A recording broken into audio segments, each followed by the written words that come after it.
In the quaint town of Eldridge's Hollow, dusk brought more than just the setting sun, it brought the shadows. It started innocuously enough, with whispers among the residents of a shadowy figure standing in the yard of the old Hadley estate. The figure was motionless and silent, just a silhouette against the dimming light. Most dismissed it as a trick of the light or a peculiar shadow cast by the ancient oak that loomed over the property, but each evening, the shadows grew in number. One became two, two became four, and soon a silent congregation of shadowy figures populated the yard, unmoving as if in wait. Fear started to seed in the hearts of Eldridge's Hollow's residents. Whispers turned into warnings. Those who ventured close to investigate the shadows at dusk never returned. Curiosity mixed with dread when young Thomas, the baker's son, declared he would solve the mystery. Armed with nothing but a flashlight and the bravado of youth, he approached the Hadley estate as the sun dipped below the horizon. The townspeople watched from afar, their breaths held in collective apprehension. As he reached the boundary where grass met shadow, Thomas hesitated, then stepped forward. The shadows did not move, did not react. The last sliver of sunlight vanished, and with it, Thomas. The townspeople gasped, some cried out, but no one dared to follow. His mother's cries pierced the evening air, her voice breaking as the shadows remained, impassive and eerie. Panic set into the town. The local priest, Father Hadley, declared that a divine intervention was necessary. He organized a vigil at the church, and as dusk approached, the congregation gathered, praying for salvation and for the souls of the lost. All the while, the shadowy figures stood silently in the yard. A congregation of their OWN.AS night enveloped the town. An unexpected figure stumbled into the circle of light cast by the church doors. It was Thomas, pale and shaking. With him, he dragged a strange, large object covered in tarpaulin. The townspeople gathered around, their whispers halting as Thomas unveiled his burden. Beneath the tarpaulin lay a series of intricate, life-sized sculptures. Each was a perfect replica of the missing townspeople, their features twisted in expressions of horror. Thomas explained between labored breaths that the shadows weren't people or creatures, but voids, absences left in the fabric of reality. Each figure represented someone who had dared to investigate, absorbed and replicated by an unknown force that fed on curiosity and fear. The shadows, he revealed, were not just figures but gateways, pulling the essence of the real into the darkness and leaving these eerie sculptures as placeholders in the world of light. His own sculpture stood among them, incomplete, a testament to his narrow escape. With dawn, the shadows disappeared as mysteriously as they had appeared, leaving behind the sculptures as a grim reminder. Eldridge's Hollow was never the same. People passed the Hadley estate with averted eyes, and dusk was forever feared, as they knew the shadows could return, waiting silently for the curious and the brave.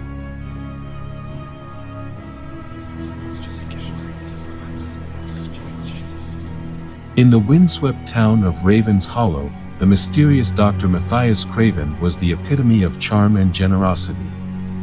Recently settled into the sprawling, ivy-clad manor at the town's edge, he quickly became known for hosting the most exquisite dinner parties. His invitations were coveted, a sign of social esteem. The dishes served were nothing short of culinary masterpieces, each course more lavish than the last. But as the months passed, a chilling pattern emerged. Guests began to vanish. At first sporadically, then with alarming frequency. Whispers circulated among the townsfolk about the disappearances coinciding with each of Dr. Craven's grand dinners.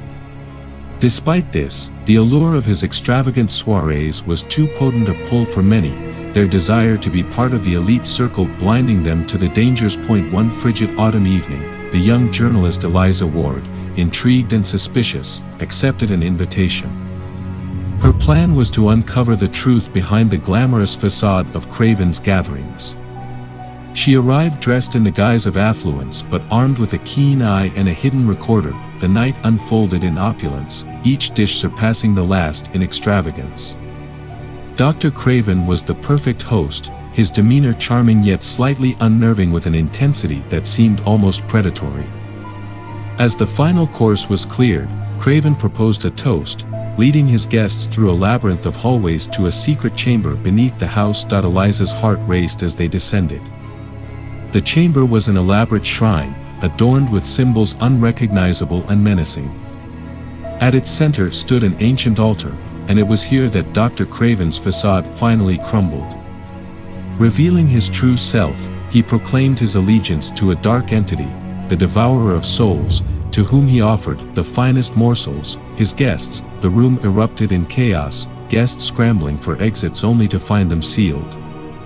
Eliza, her journalistic instincts overridden by sheer terror, searched desperately for an escape. It was then she noticed a pattern in the floor tiles, a hidden mechanism. Risking everything, she maneuvered through the chaos, triggering the mechanism just as Craven approached. The floor beneath Craven swung open, and with a horrified gasp, he plummeted into the darkness he had fed so many others to. The chamber doors unlocked, and the remaining guests fled into the night. Eliza's story of that night, published under the glaring headline, "The Last Course," sent shockwaves far beyond Raven's Hollow. Dr. Craven's house stands abandoned, a stark reminder of the narrow line between societal grace and dark depravity. As for the entity Craven worshipped, no one dared to delve too deep, fearing it might still be lurking, famished for new offerings.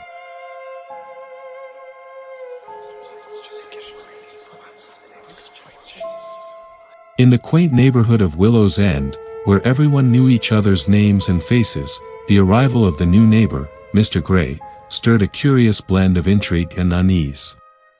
He moved into the old Whitmore house, which had been empty for years after its previous owners disappeared under mysterious circumstances. Gray was a chameleon. At first, he seemed unremarkably ordinary, mild manners, nondescript features, a polite smile always playing at the corners of his lips. But soon, the residents noticed something unsettling. Mr. Gray didn't just get to know his neighbors, he became them, in every conceivable way. First, it was Mrs. Bennet, the widow across the street. A week after inviting Mr. Gray for tea, her friends remarked how Mr. Gray's laugh had morphed into the tinkling echo of Mrs. Bennet's. His smile, once polite, now bore the same lopsided tilt as hers. Within a month, Mrs. Bennet was nowhere to be found. Then it was young Tom Harding, a vibrant boy known for his boisterous demeanor and untamed red curls. After helping Mr. Gray fix his old Ford, Tom's unique gait, an excited skip, appeared in Mr. Gray's step. Tom was reported missing not long after. One by one, those who interacted closely with Mr. Gray began to vanish, leaving behind a neighborhood slowly populating with Mr. Gray's versions of them. The mimicry was flawless. The copies walked like their originals, talked like them, even held the same jobs. But their eyes were hollow, devoid of the spark that once animated them. Suspicion finally connected the dots when old Mr. Jenkins, the community's unofficial historian, recalled a chilling legend. The house Mr. Gray now inhabited was said to be cursed by a spirit, a mimic that fed on identities, leaving behind nothing but shells of the original persons. Determined to end the horror, the remaining neighbors confronted Mr. Gray during the annual block party. As they cautiously approached him, Mr. Gray's form wavered under the streetlights, shifting unsettlingly between the appearances of all those he had mimicked. "I am but a reflection," he said in a voice that was both everyone's and no one's. "A mirror to the essence I consume." With a collective effort, they drove Mr. Gray towards the old house. He moved with a resigned grace, as if knowing this charade could not last forever. Inside, they trapped him in the cellar, sealing all exits with symbols old Mr. Jenkins insisted would contain the evil. Days turned into weeks, and peace seemed to return to Willow's End. But the peace was fragile. No one could bear to look too long in mirrors, for fear of seeing not their reflection but Mr. Gray's shifting face looking back. Then, one stormy night, a crash echoed through Willow's End. The old Whitmore house had burned to the ground. In the ashes, they found a charred cellar door, wide open. In the days that followed, the neighbors whispered of figures seen in the smoke, and a fear grew in their hearts that Mr. Gray, or whatever he truly was, had never been contained at all, and in the quiet of their homes, as they lay awake at night, each wondered if the person beside them was truly who they appeared to be, or just another mimic, waiting.